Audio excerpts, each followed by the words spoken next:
السلام عليكم ورحمة الله وبركاته. قالي قهدارا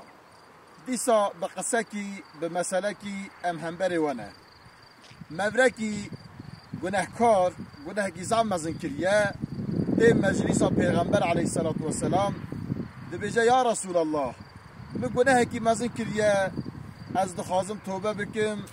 پشتوی از چه بکم؟ رسول اکرم علیه الصلاة والسلام ده بجا دیات ساغه بجا نخیر یا رسول الله ده بجا خاطیکات ساغه یعنی خوشکات دیاته بجا بله یا رسول الله ده بجا هر توبه بکه استغفار بکه بزور با خوده پشتوی هر با خاطیا خود قنجی کی لی بکه چونکی خاطی وکی دیه هر قنجی کی لی بکه به قنجیه انشالله خدای تعالی یتعفو کن بری گلی گوه داره اف قصه چه در نشانه من انسان گناهکار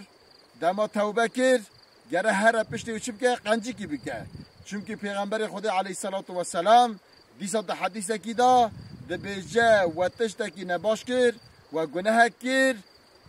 عقیبتا و گناهی پشت و گناهی همن هرن قنجی کی بکن خیره کی بکن حسناتا کی بکن کی خدای تعالی جل جلاله و عفو بکه هم بروینه قنجیه برا قنجی هبه اما چی بکن اما گوی خوبنا رسول اکرم علیه الصلاة والسلام خاصتا انسان گناه کریه توبه جرا لازم بیه یه هم توبه بکه هم یه هر قنجیه فقیر و فقرا جارا را بکر خدای تعالی توبه کی نسوح توبه کی باش نصیب محمیا بکه ما بکه اهل قنجیه ما بکه اهل باشیه از وهم حمیا امانت خدا دکم و ببین خیر و خاشیه دا السلام علیکم و رحمت الله و برکاته.